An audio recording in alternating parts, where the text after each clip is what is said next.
On the day this podcast is released, there will only be 4 days left until Christmas. And in honor of this holiday season, I decided to share some of the most popular episodes of this past year. Today's episode had the second highest downloads of all of my episodes in 2022. It originally aired in April. It is episode 39. This is the episode in which I am joined by former Ramsey employee Dan Watt and his wife Summer, as well as Melissa J. Hogan. And I wanted to make sure that you know that even though there aren't new episodes being shared here on the regular feed, I do have new content I'm sharing with my Patreon community. This week, I'm catching up with Colby and Kat Wilkins, and they give us an update on what's happened since they shared their story on the podcast. I hope you check that out at patreon.com/untangledfaith.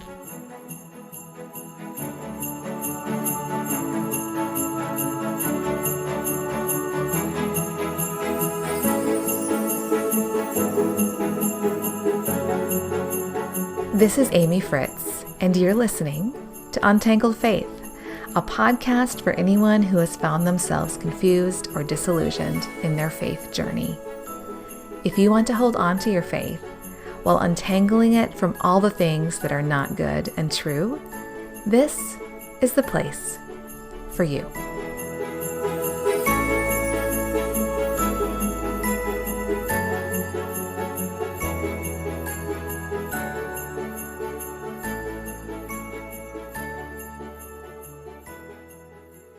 In 2020, I picked up a book by D.L. Mayfield and chuckled when I flipped open to a chapter mentioning a popular Christian financial podcast. She mentioned some of the positives of the message, but then she said this: "The only problem is being financially safe and secure isn't a major theme of Scripture, but unjust economic practices are. I want to see predatory lending end as much as anybody, and I long to see my neighbors freed from consumerism, but I need and want a bigger dream than the idea of becoming a millionaire. I need a dream that encompasses God's dream for the world, that everyone would flourish, that everyone would have what they need to thrive as the image bearers they are." This conversation that I'm sharing with you today has been made possible by the fact that those of us involved in this episode have spent the last several years processing together our experiences with the ups and the downs of Financial Peace University and the rhetoric coming from the Ramsey Show. While we have all had different levels of understanding and adhering to the plan, all of us have found ourselves with some serious questions. Some of these questions started before we broke ties with the organization, and some of these realizations came later. We don't claim to be unbiased observers. We've all had very painful and disappointing experiences with Ramsey Solutions, but we don't think that negates the very real questions we raise. Melissa Hogan joins me today, and so do Dan and Summer Watt. We'll drop into this conversation where Dan and Summer start to share their experience. So why don't we start by introducing who you all are, like your background with the baby steps and with Dave's rules, because it's bigger than just the baby steps. Yeah, so I'm Dan. I'm Summer. And we got connected with the baby steps back in 2008. We were expecting our first child. It was actually her fault. It was Summer's fault. I brought it into our family. I was pregnant and I was going to be going from working full-time to like part-time. And, we didn't have our money combined for the first couple of years we were married. And we got by because we had these two full-time incomes. I'd paid off all my student loans pretty much on my own. When I knew that I wasn't going to be working full-time, I kind of panicked because I'm like, how am I going to buy stuff for the baby if I don't even know what kind of money, like how much money we have? I knew that my income was about to drop significantly. And I knew that, we had a joint checking account, but I really had nothing to do with it. I didn't know how much money was in it. And so I'd heard the name Dave Ramsey, like a few people kind of toss it around here and there. And so I went to the library, and it's funny because I was actually looking for Susie Orman's book at the library. And this is 2008. This is like peak recession time, and the only book left on the shelf in the financial section was Financial Peace Revisited. So I picked it up and I read it. And to me, it really spoke to me because I grew up in a low income family. When I was in 7th grade, we almost got our house foreclosed. If it wasn't for the fact that my parents knew somebody from our church that was a loan officer at a bank, we would have lost our house. And that friend of my parents, took a great risk in refinancing my parents' mortgage so that we wouldn't get our house foreclosed. And so that really, really stuck with me. And I didn't want to be in that situation ever again. So that's why I think Financial Peace really resonated with me, because I had that in my background of losing things. And that's why hearing Dave's story really resonated with me. Now, I don't know if Dave was ever in a situation that he was going to actually lose his house like we were. I think that's why it really made sense to me, because I was very averse to debt, and I just didn't want to end up in that place. I think I saw that could happen if we didn't get our financial act together. And so I read the book and then tried to get him on board with it. He was a little resistant to it because he would say things like, we could make more money if we invested versus paying off debts and stuff like that. And when I was paying my student loans off, I actually did the debt snowball without even knowing what it was, because for me, I liked seeing the smallest loan get smaller and smaller and smaller. So I think that's why I really was attracted to the baby steps and why I thought it made sense. I wasn't financially sophisticated at all. I just did what felt good in paying off my student loans. I think what convinced him was we were living in Columbia, Missouri, which is like 2.5 hours from Kansas City. And I was listening to the radio show every day. I heard that Dave was coming to Kansas City. And so I asked him if we could go, and he was kind of on the fence. He didn't really seem interested. And I said, well, but we can get barbecue if we go. And so that sold him. He's like, okay, fine. We'll go to Oklahoma Joe's after the event. And then when he went, I think just the live events really played on your emotions, Yeah. And I think that's how he got bought into, was the live event. And I would add, very early in our marriage, I was very arrogant, coming from a family that didn't have the financial problems that her family did. And I felt like, I know this money thing. I don't really need to listen to you. And also coming from a very complementarian background, I felt like, it was my responsibility and I know it. And I was just very, very arrogant in our early years. Something about the live event, finally going and listening. Yes, it does play on your emotions, but I think it opened up something in me that for the first time ever, I started thinking, we're in this together.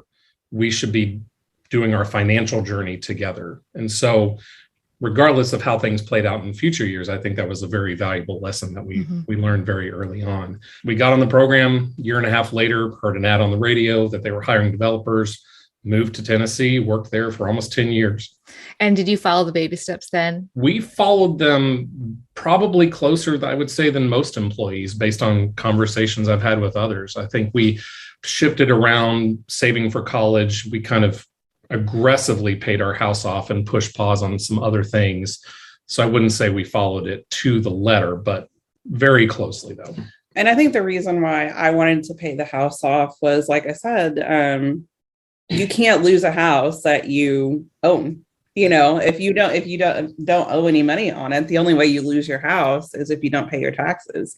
And so I think that's why that appealed to me. But then also, I saw like an amortization chart of how much our house would cost if we didn't pay it off early. Like if we waited the entire, our first house in Missouri, if we waited the entire 30 years, how much we would be paying in interest and everything. And so that just kind of ticked me off, actually, because it's like, you don't realize how much you're going to be paying in interest if you do just pay it over the 30 years. So I think that's why we wanted to pay the house off early. Yeah. And so you had a credit score like early in your marriage, and then you stopped. Did you stop using credit cards? And we came back from Kansas City and cut up the cards. Like, we did not literally got scissors out and cut them up. So we had nothing. We had like no fail safe after that. It was like, So by the time you at that had your house paid off, the one in Tennessee, at a certain point, then you didn't have any credit score. Is that correct?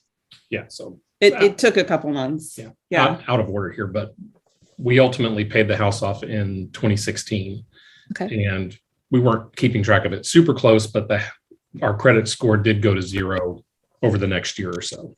Oh yeah. And in that time period of paying the house off, I was working. I wasn't working full time. I was working part time, but I'm a nurse. And so I voluntarily worked literally every single holiday for 2 years because there's a shift differential for that. You get extra money for working holidays. So I did that.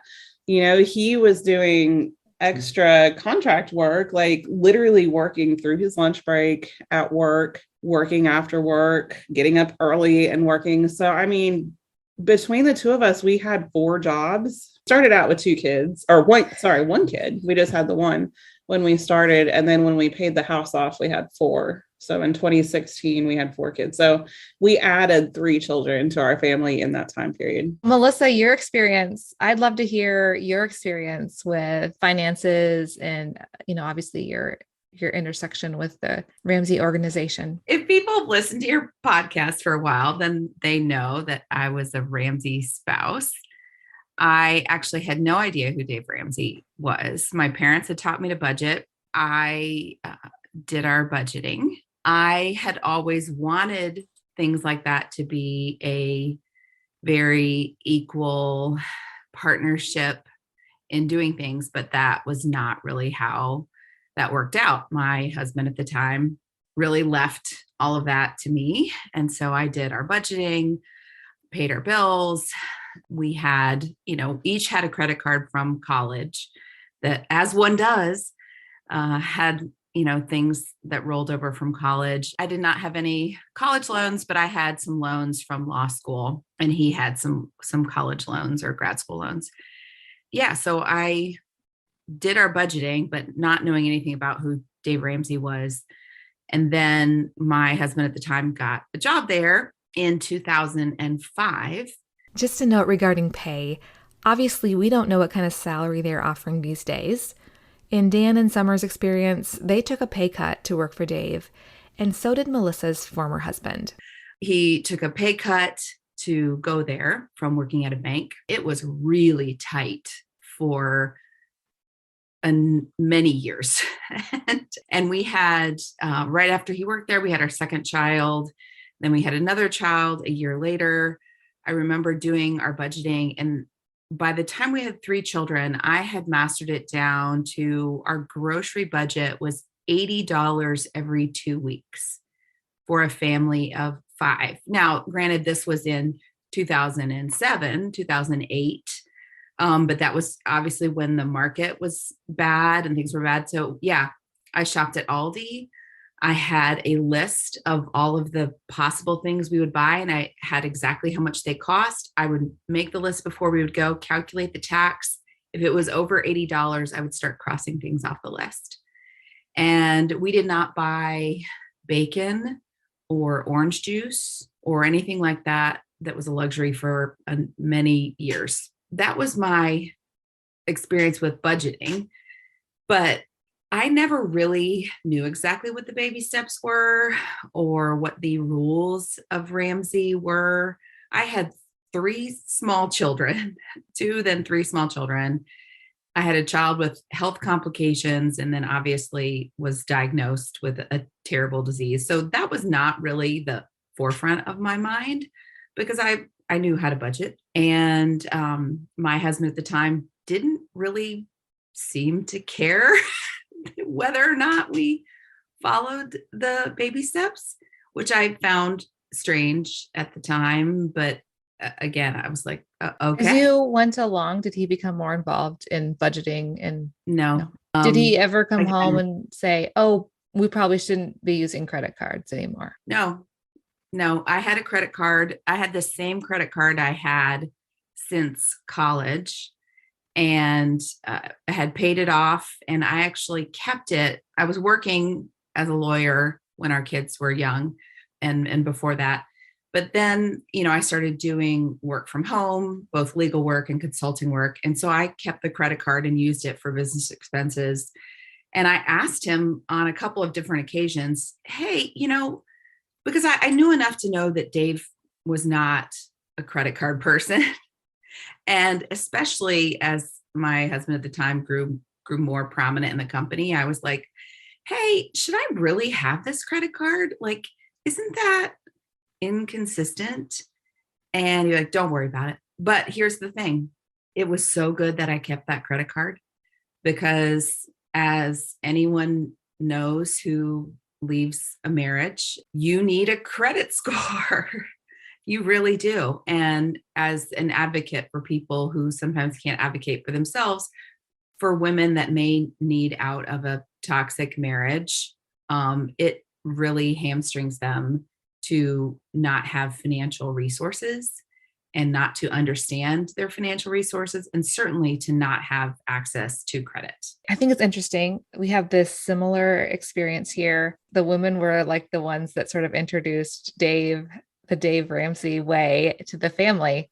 That's how it happened in our house. Sounds like that's how it happened with Dan and Summer. And then Melissa, you actually introduced your husband literally to Dave through some sort of a thing that you won, right? Did you win a meeting with him? I won a silent auction item that was to go sit in on his radio show, but it actually had nothing to do with who Dave was or anything like that. It was that my husband and I had each had a radio show in college.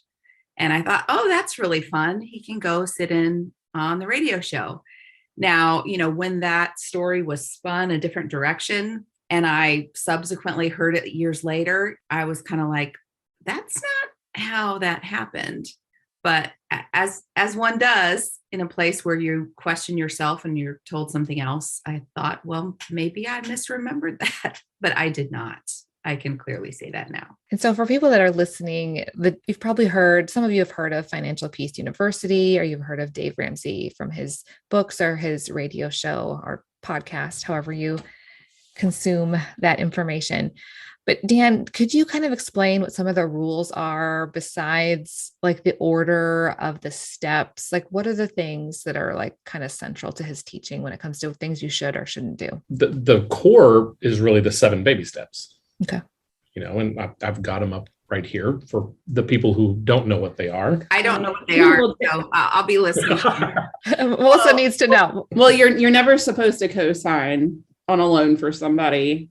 You're not supposed to loan money to family or friends. And he'll go through this long thing about it and then say, don't loan it to them, give it to them. Yeah. Because he said, what is the saying, that Thanksgiving doesn't taste the same or something like that. So it's not really written as baby step 0, but the starting is you commit that you're never going to borrow money again. And so baby step 1 is save $1,000 for your starter emergency fund. Baby step 2, pay off all your debt except for the house using the debt snowball method. Baby step 3 is save 3 to 6 months of expenses and a fully funded emergency fund. Baby step 4, invest 15% of your household income into retirement. Baby step 5, save for your children's college fund. Baby step 6, pay off your home early. Baby step 7, build wealth and give. Yeah. So when you do the budget forms, the very first item on the form is to give 10% of your income. The idea being that that's a tithe, but for the non-religious people that do happen to take the program, he'll suggest give 10% away to some cause. So he says, Dave would say, I've heard it referred to as this way. If you're just doing it a little bit, not really all in, it's Dave-ish. Doesn't want you to be Dave-ish. That's not how it works. Really wants you to be fully bought in. And to be fully bought in, would you agree that he would say, you're not taking on any more debt and you're not using credit cards? Right. Yeah. And if you had them, you should cut them up. Well, and it's Cancel them. implied there too. It's not really listed in the baby steps, but the implication there, he uses the term scorched earth. He says, go scorched earth on your budget. And so beans and rice and beans, you don't see the inside of a restaurant to say it like him, unless you work there, kind of thing. You don't take a vacation. You don't take a vacation. Right. No luxury items. You're not getting your nails done. Nobody's cutting your grass except for you. And maybe you need to be cutting your neighbor's grass. You're getting the second job. If you listen to him, like in both FPU and on the radio, these are the things that you are supposed to be doing. And he refers to that as having laser focus. When can I buy a house? Like, where is that in the steps? Not until you're debt free and you have your 3 to 6 month emergency fund. Okay. To have a 20% down payment on a fixed interest rate loan, no more than a quarter of your take home pay. 15 years. Yeah. If you're wondering what that would look like as far as the cost to buy a house where the Ramsey organization operates, you would need quite a bit of money to do this the way Dave suggests. A 3-bedroom house in Williamson County is very likely going to cost you at least $400,000. That means you need to have $80,000 to put down as a down payment, and you would need to also have 3 to 6 months of expenses saved and no other debt. Can I just point out that this is a lot of rules? It's suspiciously like legalism. Suspiciously. But Dave refers often, he says this isn't like just original to him, all of it. This is God and grandma's rules for finances. And we'll talk more about giving credit to God or grandma later. But I'm curious, like, did you guys have a certain point where you thought, I don't know, I question whether this is like the right thing, either for me, for yourselves, for other people? Like, what were some of those cracks? There were cracks here and there. I would hear him talking to people that would talk about having to drive a long way to work. Maybe there were people that lived in a rural area. And I can relate to that because I grew up in a very rural area. And my dad drove about an hour to work to have a good paying job. And I remember hearing people calling into the show talking about their cars and, there would be a disagreement between them and their spouse, and maybe they wanted to buy a nicer car because they had to drive an hour to work. And they would be in a similar situation to like my parents. And they would get all over their case and tell them that they either need to quit that job or they need to move closer to the job or whatever. And there was no room for nuance in there for maybe the people loved their house. Maybe they lived on a family farm, but they had to drive an hour to get to a nice paying job. There was no nuance at all. It was just, well, this is what you need to do. And if you're not willing to do it, then you're not willing to work on your finances. You're not prioritizing your family. I mean, I knew he wasn't omnipotent because he would say things to people that were nurses that would call in. They would talk about how much money they were making, and he would interrupt them and say, that can't be right. Nurses make good money. And they would be like, no, this is what I make. And he would talk about how highly paid nurses are and everything. And they must not be doing their tax forms right or whatever, if that's what their take home pay was. And then his recommendation was always, well, just go pick up a few shifts in the ER because they pay a lot of money for that. And number one, I want to know where these highly paid nurses are because I want to go work where they work. And number two, you can't just show up at the ER and be like, hey, I'm here to make that like big money that I'm supposed to be able to make by moonlighting here. I have no ER experience. I don't know anything about, what to do if a trauma rolls in, but hey, I'm here to make big money because Dave said I could. Like things like that, so I knew that he was wrong about certain things, and having that knowing that he could be wrong made it a lot easier for me I was more open-minded when people would tell me things later on. I want to point out when you said nurses call in, at first I thought you said when narcissists call in, because I was waiting for the first time that word would come up. But back to that word, trying to tell somebody that they're wrong about what they make is super gaslighty. That's like, no, you're telling me information about your own life, and I'm telling you, no, you're actually wrong about your own life. I was fully bought on once we actually joined the program. So, aside from us moving the steps around a little bit for our own personal situation, and I guess we can get into this later, but I've now recognized the term personal finance is personal. So we made some alterations that kind of fit our situation. But during this process, I would see coworkers or their spouses acting like this just can't be done. I can't get out of baby step 2. I can't get my debts paid off, or home ownership is just so, I can't fathom that ever happening. There were people that I worked around that were just disheartened. And I think she would see it more from some of the other spouses. In the Lampo ladies group, for sure. And so I would be kind of judgmental of those people, like, same. It works for us. So, like I said, I was kind of fully bought onto the program. It's billed as a one size fits all plan. Dan, in summer, you could be like, oh, all you got to do is work 4 jobs. We do it.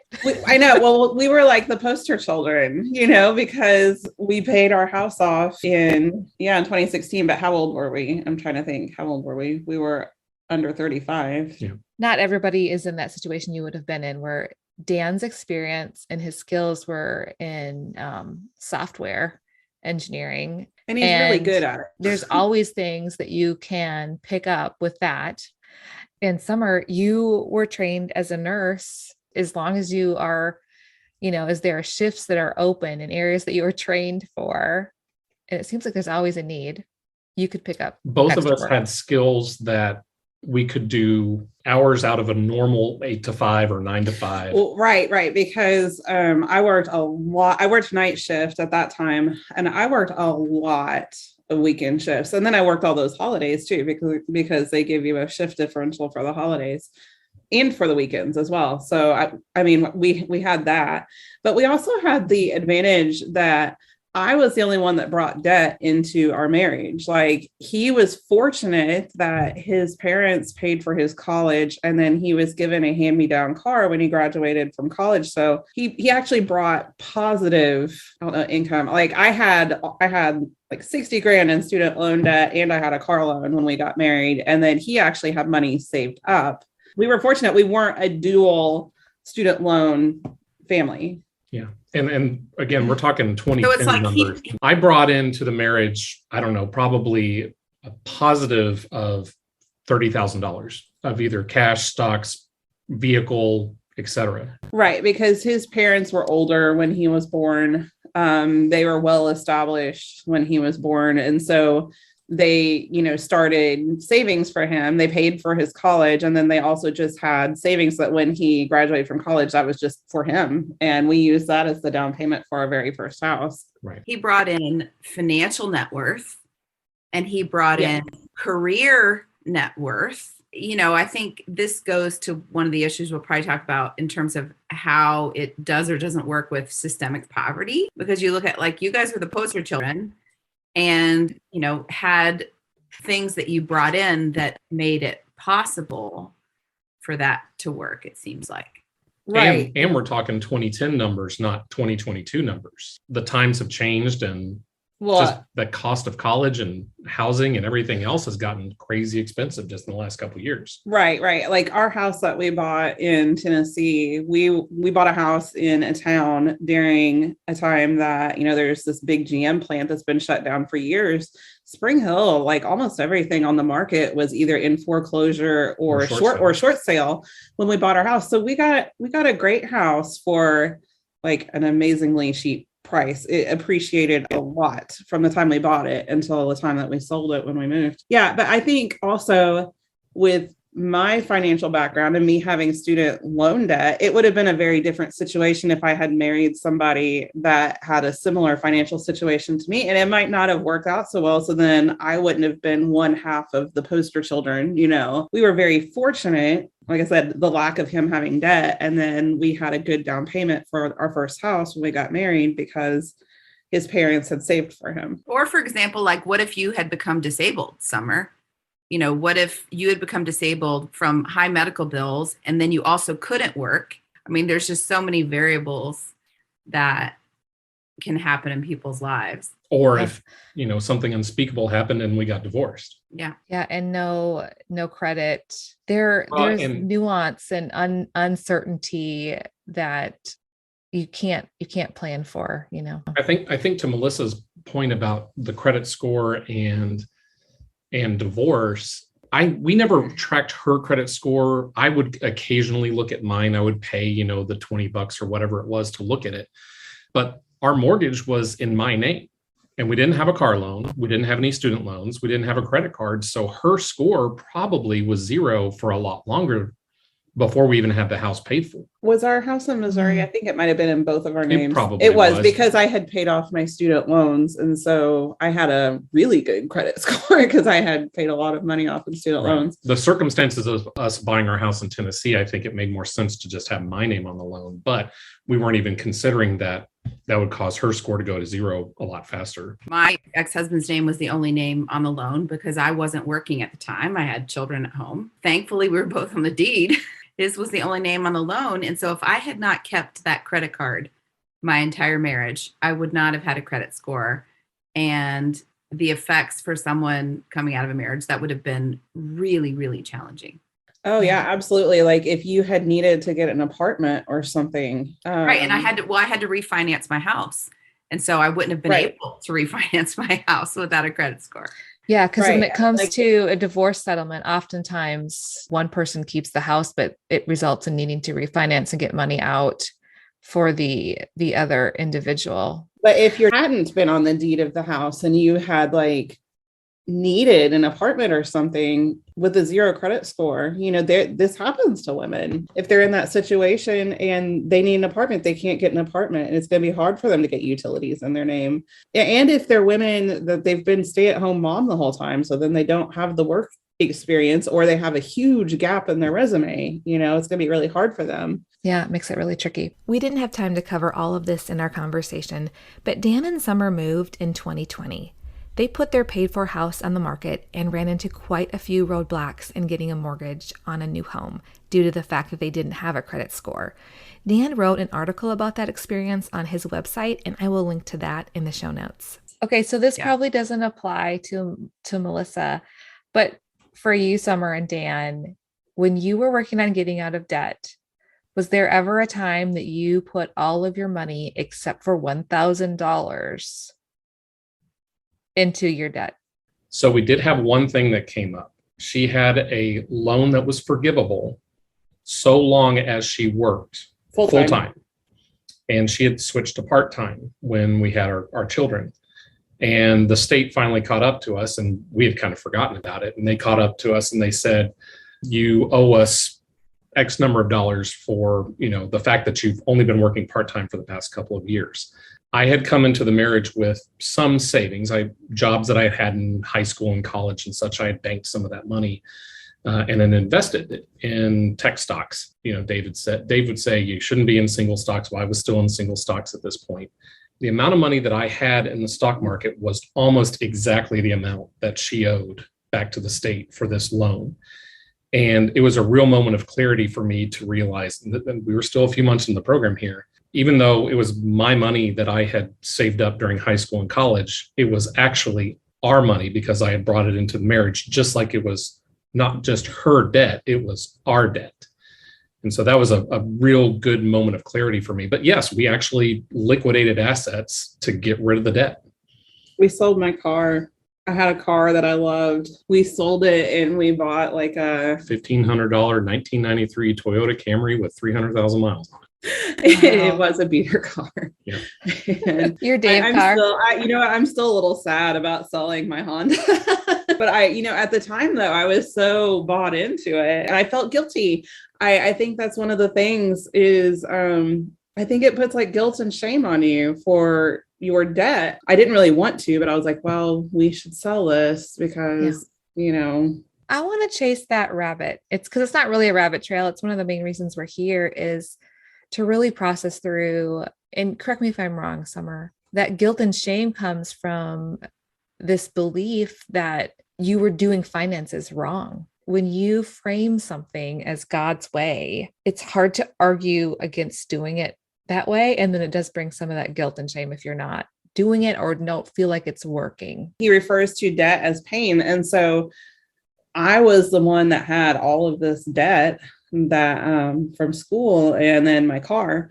And so it's I brought pain into our family. I think there's a whole maybe you could call it secular guilt and shame. There's secular guilt and shame that would be there even if he hadn't woven God into it by saying this is the right way.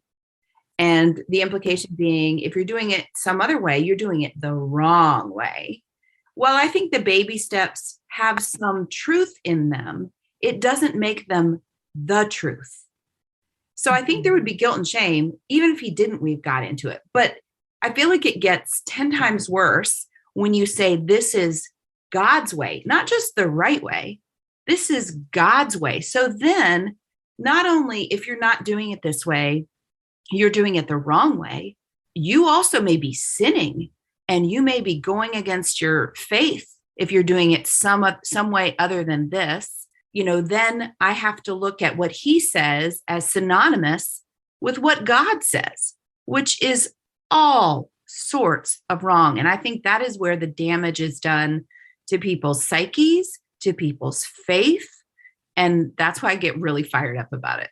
Yeah. Well, absolutely. And I listen to the radio show all the time, every day. And so he would talk about, you don't deserve anything. You only deserve what you can pay for. And so that's where some of the guilt and shame comes from too, because it's like, oh, I must be really greedy. If I wanted a car, like my car I had in college was a clunker. And so I was like, I must have been really greedy to have wanted a new car, or it was a new to me car, but a new car when I got out of college. I did work through college, but I still had to take out student loans. Because I changed my major. I was in school for 5.5 years to get a bachelor's degree. I get this constant message of I didn't deserve any of that because I took out debt for it. It's not just looking at the baby steps on paper and seeing them. It's listening to the voice, like constantly telling other people, and by proxy, you are those other people. Yeah. And that if you have debt, it's because you did something wrong. Exactly.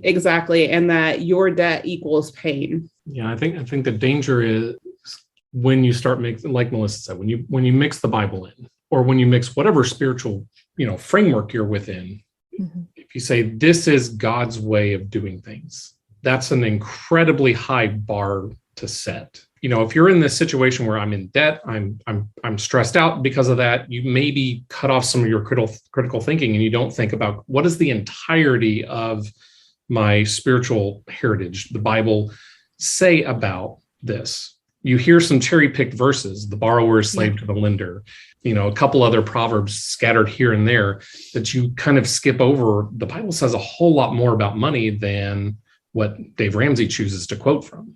Yeah, I know as we were thinking about having this conversation, Dan, you started looking more at what does the Bible say about finances? And, there's a lot of practical things listed in Proverbs. I know you've looked around there and maybe some other places. And I'm curious what you've seen. What themes did you see as you looked at finances? The book of Proverbs probably speaks more to poverty, riches, and money than any other book of the Bible. I mean, there's a few passages, Paul and Jesus both say a few things, but Proverbs speaks the most to it. And there's a lot of Proverbs that just, my brain just kind of skipped past them in dealing with money. But Proverbs 21:13, the one who shuts his ears to the cry of the poor will also himself call out and not be answered. There's many Proverbs like that talk about how we're to treat the poor. Proverbs 29:7, the righteous person knows the rights of the poor, but the wicked one does not understand these concerns. Being in the Dave Ramsey framework, you never heard verses about how we actually should be treating the poor. It was always, here's what I need to be doing to get my financial situation in order, which is good, but we shouldn't just look at those verses. We should see what should we be doing to those around us. Mm-hmm. I think there's certainly nuance missing from anything. When you have that kind of legalism, here are the rules, here are the steps, and this is the right way, and here is the answer. You're missing grace for people, for their unique situations. Having grace for people is a core part of the Christian faith. To lack that kind of grace, I think, is damaging to people. Back to your episode with Curtis Chang, and he said, we are drawn to people who say they have the answer. They tell us, if you just follow this, then life will be easier and you will be walking in your Christian faith. And so I look at that, and what I will admit and own is, to the extent that, I was following Dave or whoever else for certain parts of my faith, that really was a part of spiritual laziness.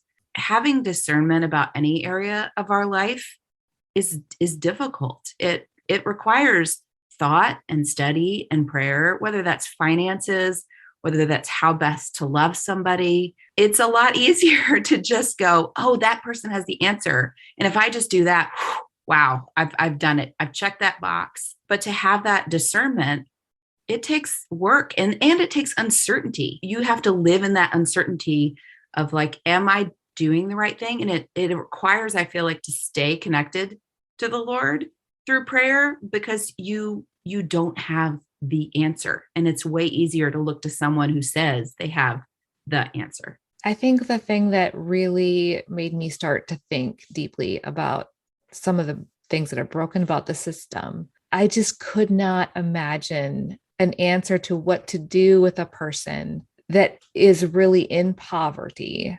And the fact that I just couldn't see giving them a free copy of FPU, bringing them out of it. If they're living in their car and they don't have family nearby, if you don't have money to budget, there's no amount of budgeting that's going to fix that. Get another job is not that easy. For me, one of the most gracious things that God did for me is to put me in a community of really sick children and families and people with disabilities. It's easy to say, well, this person should not be on social services or welfare, or if they could just get a job, they could earn more. Until you are walking shoulder to shoulder with people, I really question whether you should have an opinion about it, to be honest, because, walking with people of all different walks of life and different backgrounds and experiences and poverty levels and education levels and intelligence levels, physical challenges and mental challenges, and you see what challenges exist, it's hard to say, oh, I have the answer for you, and it's FPU, when you have a parent who is on disability because of an accident or a mental health issue, and then they have a child who has a rare disease that's in the hospital all the time. So how are they really going to work when they're constantly going to the hospital, and then their spouse leaves them? Who has the answer for that? The answer for that really is love and grace and walking alongside people in relationship. Absolutely. I mean, I had a conversation just this week at work with one of the case managers trying to get placement for people. I'm an ICU nurse. And like a lot of the people, they're past the really critical phase of their care, and they're not well enough to go to like a regular floor. And like maybe they need long-term care in a ventilator facility or something, but they don't have the funds. Either their insurance refuses to pay for it, or Medicaid, like trying to find a place that'll accept Medicaid. And these people are just in terrible situations. Working harder is not going to work for them. It's just not. When they have left their husband because of his drug problem, and then what was supposed to be a routine surgery turned into major surgery, and you have children at home, what's your answer? I mean, it's not going to be work harder, budget more. All these people that have gotten COVID that are now disabled, the answer is not just work harder and make more money. It's not an income problem. I guess theoretically it's an income problem, but it's a problem of these people need help. And a 3 to 6 month emergency fund wasn't going to cut it for what they've been through and what the rest of their life is going to be like now. Going through FPU and, adhering to the baby steps, listening to Dave on the radio can lead you to believe, whether he's saying this specifically or not, the reason why you're doing well is because you did it, and that you did the right thing. You followed the rules, and that's why you're set, and that's why you're okay. Come the pandemic, come whatever, we're fine because we followed the rules. I also got super lucky, right? I didn't have to be as exposed to things during the pandemic because of the kind of jobs that we did and the kind of schooling that we did. And there's so many other factors at play that I realize now that leads to looking at other people who are struggling financially and thinking, well, you must have done something wrong. Or if you had done it the right way, If you just follow the you rules, wouldn't be there. And if you follow the rules and they don't work, it must have been that you didn't follow them correctly. It's the flip side of saying, if it worked for me, it was because of, that I worked really hard and, I did all these things. The flip side of that is if it doesn't work for you, there's something wrong with you. To me, that is completely antithetical to the Christian faith, in that, we're saying, God moves things in ways that we can't understand. And yes, we're called to be diligent and responsible and kind, and God uses that in certain ways, but it does not guarantee us financial success. And the flip side is that we can be all those things and not have material success. I think for me, there was this moment, I don't remember what year it was probably 2019, where I watched the movie American Gospel. And that movie never mentions Dave Ramsey. But at some point in the movie, it was like the light bulb went on and I was like, oh, this is prosperity gospel. Oh my gosh, this is prosperity gospel. It's just packaged differently. Ecclesiastes 9:11 ends with time and chance happen to them all. That's exactly what I was thinking of. We have to be able to admit that good things happen to bad people and bad things happen to good people. And sometimes financial situations work out for people that are at a disadvantage, and sometimes people that have all the advantages in the world. All it takes is here in America, all it takes is one cancer diagnosis, and that can come crashing. Or you get hit on the highway, Mm-hmm. Yeah. To push back, if someone were to say, hey, y'all, are you saying that it is wrong to have money? Are we saying that? Not at all. I think money is neutral and can be a tool, but God says render unto Caesar what is Caesar's. So we pay our taxes.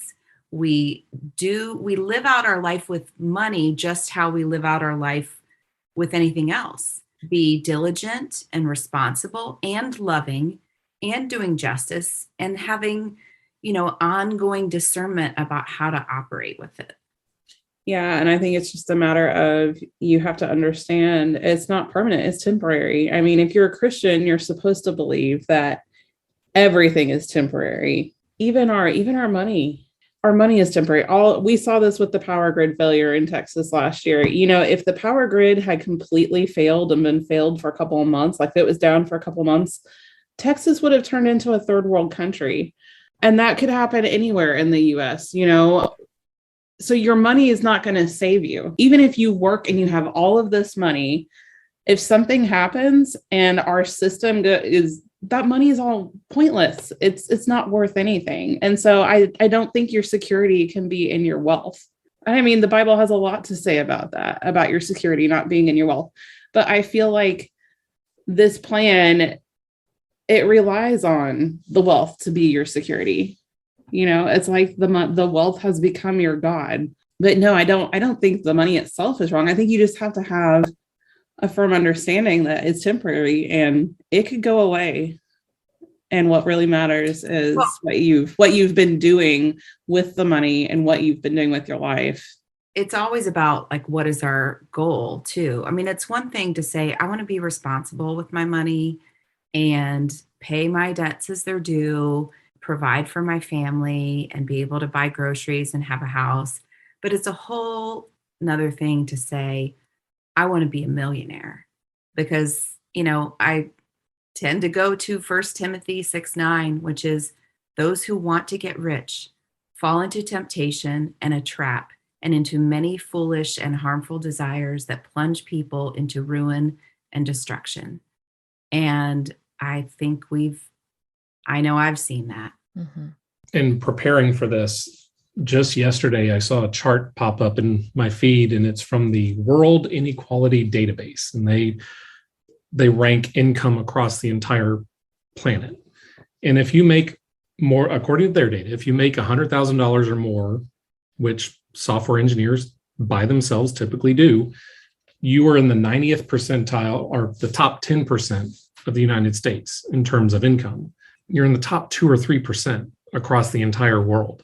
And, just skipping down a few verses from what Melissa just said in verse 17 of 1 Timothy 6, as for the rich in this present age, charge them not to be haughty, nor set their hopes on the uncertainty of riches, but on God, who richly provides us with everything to enjoy.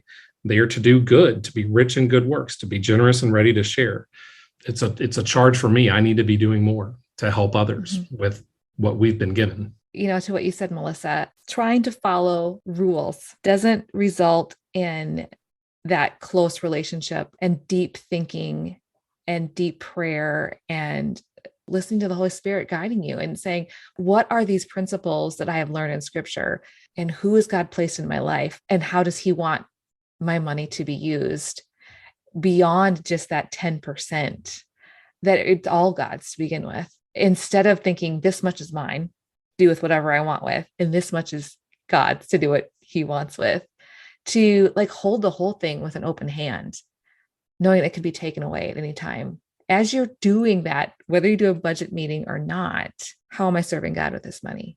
Some months it's going to mean putting money aside for your next vehicle. And some months it's going to mean the single mom that you just ran across that doesn't have a way to get to work or needs extra childcare, that you're going to be able to slip some money in her mailbox and she'll never know. When we hold our money so tightly, when we hold that 90%, hold this plan that we have that we're on, and it's going to result in this, we are at risk of sacrificing everything else for that. I can remember my own situation in 2018 where I had to face the choice, to do the right thing, the honorable thing, the thing with integrity, put at risk my entire financial world, my entire life, my marriage, my home, put everything at risk to make the choice that had integrity and truth.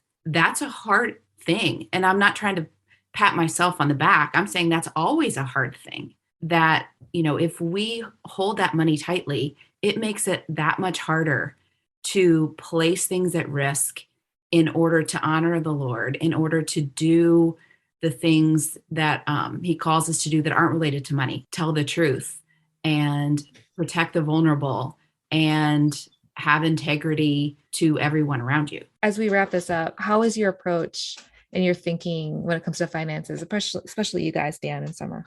How has it changed? What looks different these days for you when it comes to money and budgeting? As I was explaining this to some friends getting ready for this, we're in the privileged position that we're not living paycheck to paycheck or month to month. We look at where did the money go? Are we on track to where we want to be? But we don't have a stressful budget meeting like this is, we're going to spend this exact dollar amount on groceries this coming month. Yeah. Oh, yeah. And for me being the primary grocery buyer at the time, goodness, I remember walking through Walmart at Christmas one year because I couldn't bake cookies. I was putting things back on the shelf, kind of like what you were talking about, Melissa.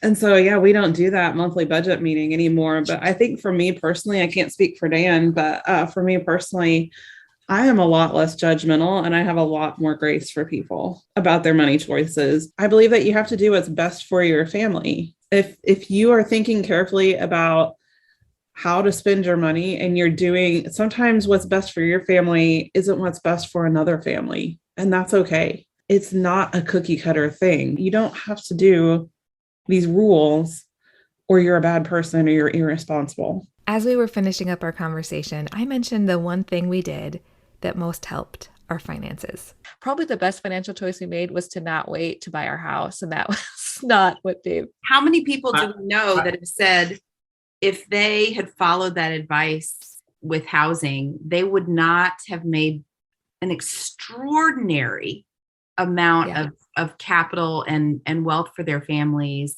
over Yeah. the course of this run up in housing. If they had waited till they had 3 to 6 months expenses and 20% down, instead they bought a house. They broke the rules, bought a house with 5% down. Isn't it crazy that we still talk about this like we did something scandalous? We broke Dave's rules. I have a very nuanced budget that I just try to make good choices, good financial choices. I buy quality items that don't break down. I have 3 credit cards that I like have a little chuckle. I would have a little chuckle every time I use them, but I use them almost every day.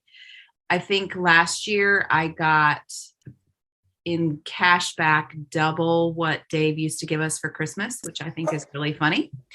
I pay them off every month. I don't feel guilt anymore. And I, like Summer, feel much less judgmental about other people. And in fact, hope that I can help in some way. And I'm really, really thankful that God has provided. I really wish we had more time for this portion of our conversation because it deserves a lot more than just this 1 minute. But we did talk a bit about some of the problems we've seen with so-called Christian health sharing organizations that are often promoted by Ramsey at their events as an alternative to traditional health insurance. One of the problems I had a lot with Dave recommending health sharing organizations is that those organizations are never letting in people who have serious health problems that are very expensive. So of course the premiums in a health sharing organization are going to be cheaper because the population in them does not include the really expensive people like my family or any of the families that are in the rare disease community whose children are on medications that are, $500,000 to $1 million a year. They're excluded because of pre-existing conditions, or you'd have to pay for a certain amount of time, and nobody can afford that. So none of those families are ever going to be in these organizations. So they're naturally going to be cheaper. And I ask, is that really Christian to make it cheaper for some people by excluding the people who are really expensive? In a word, no, it is not Christian. That book that I mentioned at the beginning of the show by D.L. Mayfield, well, she went on in that chapter to say this: "Some days I dream about starting my own radio show about money. Instead of highlighting all the success stories of families who have eaten beans and rice for 5 years in order to pay off their mortgage, I would only take calls from people who had tried very hard to follow the 6 easy steps to be a millionaire and who were thwarted by both systems and policies that punish large portions of our society. People who experience job losses or who have prison records or crippling health bills or have family members who desperately need financial help." She went on to say, "I am almost positive nobody would want to listen, but I wish they would, because when well-meaning, well-intentioned, privileged people hear only the financial success stories, they are being discipled in how to judge and belittle all of those who fail in the landscape of the American dream." It was so great to share this episode with you all again. And as a reminder, there is some bonus audio from this conversation in the Patreon community that I shared this past spring. I'd love to keep this conversation going over on Twitter and Instagram, so come say hi there, or you can talk to me through the Facebook page. I'm Untangled Faith on Instagram and Facebook, and I'm Faith Untangled on Twitter. For more information about supporting the show, check out patreon.com/untangledfaith. You can also find all of the show notes at untangledfaithpodcast.com. The Untangled Faith podcast is hosted and edited by me, Amy Fritz. A special thanks to my Patreon supporters. This podcast is made possible by their support.